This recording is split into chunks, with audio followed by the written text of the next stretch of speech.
ओम श्री स्वामी समर्थ. नमस्कार स्वामी भक्तांनो, आजचा हा संदेश त्या भक्तांसाठी आहे ज्यांच्या मनात वारंवार एकच प्रश्न येतो. मी स्वामींची सेवा करतो पण मला मांसाहार खाण्याची इच्छा का होते? माझ्या मनात असे विचार काय येतात? तर मित्रांनो, सर्वप्रथम एक गोष्ट लक्षात ठेवा. विचार येणं आणि त्या विचारांप्रमाणे वागणं या दोन वेगळ्या गोष्टी आहेत. मनुष्याचं मन खूप चंचल असतं. कधी चांगले विचार येतात तर कधी वाईट विचारही येतात. पण स्वामी म्हणतात, बाळा, विचारांमुळे घाबरू नकोस, तुझे कर्म तुला घडवत आहेत. मित्रांनो, जर तुमच्या मनात वारंवार मांसाहाराचे विचार येत असतील तर स्वतःला दोष देऊ नका, पण त्या विचारांवर नियंत्रण ठेवण्याचा प्रयत्न करा. कारण भक्ती म्हणजे फक्त पूजा नाही, तर स्वतःवर विजय मिळवणं सुद्धा आहे. स्वामी म्हणतात, जो स्वतःच्या मनावर विजय मिळवतो तोच खरा विजेता असतो. मित्रांनो, अनेक वेळा जुनी सवय, जुनं वातावरण किंवा जुन्या आठवणींमुळे असे विचार येतात. त्यामध्ये अपराधी वाटून घेण्याची अजिबात गरज नाही. पण एक गोष्ट नक्की करा, जेव्हा असा विचार येईल तेव्हा लगेच स्वामींचं नामस्मरण सुरू करा. श्री स्वामी समर्थ, श्री स्वामी समर्थ, श्री स्वामी समर्थ हा जप मनाला शांत करतो. त्यामुळे स्वामींचं नामस्मरण करा. मित्रांनो, स्वामी कधीच भक्ताला शिक्षा देण्यासाठी नसतात, ते मार्ग दाखवण्यासाठी असतात. स्वामी म्हणजेच गुरु. जर तुम्ही खरंच बदलू इच्छित असाल तर स्वामी तुमची नक्कीच मदत करतील. स्वामी भक्तांनो, जर तुम्हालाही अशा आध्यात्मिक विषयावर व्हिडिओ आवडत असतील तर व्हिडिओला नक्कीच लाईक करा आणि जॉईन बटनवर क्लिक करून आपल्या स्वामी परिवाराचा भाग बना. मित्रांनो, लक्षात ठेवा, स्वामी भक्त होणं म्हणजे परिपूर्ण होणं नाही, तर रोज थोडं थोडं स्वतःला चांगलं बनवणं, चांगलं घडवणं. आज जर तुम्ही संघर्ष करत असाल तर निराश होऊ नका, कारण स्वामी तुमचा संघर्ष पाहत आहेत, तुमचा प्रयत्न वारंवार पाहत आहेत आणि तुमची श्रद्धाही पाहत आहेत. शेवटी आज एक संकल्प करा, जेव्हा जेव्हा मन डळमळेल तेव्हा तेव्हा स्वामींचं नाव घ्यायचं.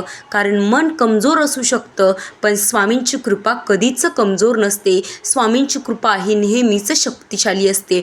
भिवू नकोस, मी तुझ्या पाठीशी आहे. स्वामी म्हणतात, बाळा, तू फक्त प्रयत्न करत राहा, मी तुझ्या नेहमीच पाठीशी उभा राहील. मित्रांनो, आज जर तुमच्या मनाला वारंवार मांसाहाराचे विचार येत असतील तर स्वतःचा तिरस्कार करू नका, स्वतःला दोषही देऊ नका. कारण स्वामींना तुमचे विचार महत्त्वाचे नाहीत, स्वामींना तुमचा प्रयत्न महत्त्वाचा असतो. बाळा, तू पडला असशील, चुकला असशील, मन डळमळीत झालं असेल तरीही स्वामी तुझ्यावर रागवलेले नाहीत. कारण आई जसं आपल्या लेकराला पुन्हा उभं करते, अगदी तसंच स्वामी आपल्या भक्ताला पुन्हा योग्य मार्गावर आणतात.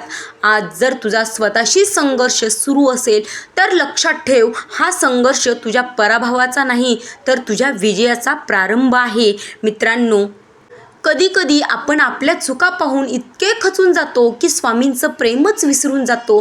पण स्वामी आज तुला सांगत आहेत की बाळा, तू माझ्याकडे एक पाऊल टाक, मी तुझ्याकडे 100 पावलं टाकीन. आज रात्री झोपण्यापूर्वी स्वामींच्या फोटोसमोर फक्त 2 मिनिटे बसा आणि मनापासून म्हणा की स्वामी, माझ्या मनावर विजय मिळवण्याची शक्ती द्या. माझ्या चुकीच्या सवयींपेक्षा तुमचं नाव मला जास्त प्रिय होऊ द्या. आणि मग जे अश्रू तुमच्या डोळ्यात येतील ते अश्रू कमजोरीचे नसतील, तर ते अश्रू स्वामींच्या चरणी केलेल्या समर्पणाचे असतील. लक्षात ठेवा, तुम्ही किती वेळा पडलात हे महत्त्वाचं नाही, तुम्ही प्रत्येक वेळी स्वामींचा हात धरून पुन्हा उभे राहिलात हे महत्त्वाचं असतं. रडू नकोस बाळा, स्वामी तुझ्या प्रयत्नाकडे पाहत आहेत आणि एक दिवस तुझ्या डोळ्यातले हे अश्रू आनंदाच्या अश्रूंमध्ये बदलतील, हे मात्र नक्की आहे. भिवू नकोस, मी तुझ्या पाठीशी उभा आहे. श्री स्वामी समर्थ. जय जय स्वामी समर्थ.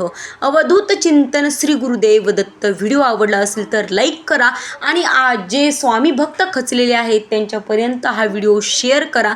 आणि स्वामींचे तुम्ही भक्त असाल तर आत्ताच श्री स्वामी समर्थ असं टाईप करायला विसरू नका.